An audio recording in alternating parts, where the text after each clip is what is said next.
So in Radical Collaboration, in the new book that Jim's coming out with, the old book, he talked about the red zone and the green zone. In the new book, he's talking about the pink zone. Mm-hmm. It's so interesting because we've been on parallel tracks, but with different language for a number of years. I worked with a colleague of mine called Mark Porter. His name was Mark Porter, not called, but anyway, we actually had a framework called the Battleground, Common Ground, Underground, and it was a way of people to kind of demonstrate where they're in conflict. And so we actually, I kind of just converted it into kind of create a shared language around it. But this is a framework that I think I've shared with you. In fact, would you mind sharing what you did with the recent client that you had around this one? Yeah, I worked with a law firm. And again, the red zone is like an adversarial culture where it's outwardly hostile, it's low trust, it's really adversarial. And green zone is the collaborative environment. Pink zone is actually an environment that is more common where people are withholding and not really fully authentic and engaged. So I had everybody in the room self-assess themselves, thinking about 100% of their time.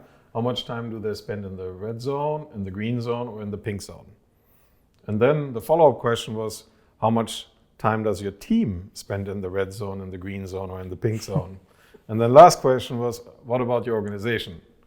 So, and what's interesting is that most people felt that the team or the organization had more red zone or pink zone behavior, and they didn't see themselves as a problem. Yeah. It's interesting. I'm at 80% common ground, but the team is at 40% common ground. It's like, because the thing that I found in that same experiment is like typically everyone average individual score is like 70 to 80%. Average team or organizational score is definitely well below that. So it says a lot. The problem is out there. Yeah. But I think that the biggest problem is really, this is here obvious. It's obvious if it's adversarial, you know it. But this is, I think, it's a bigger problem because it's so subtle. Yeah. And just because there's no outward battle, that doesn't mean that they're collaborative. So here's the test for our community in the Commons or anyone watching this. Take a moment and ask yourself, when you're going back to the office, when you're spending time at work, how much time do you spend in one of these three areas? 0 to 100% of the time for the day. How much is your team? How much is your organization? And let us know, because I'd be curious to know how much time people are spending out there.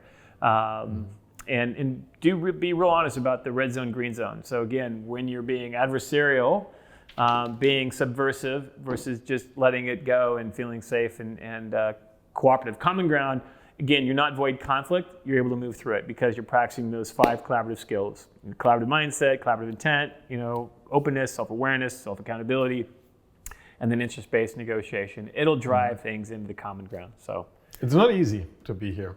It takes practice. Absolutely. That's why we have 5 essential practices. Exactly. So thank you.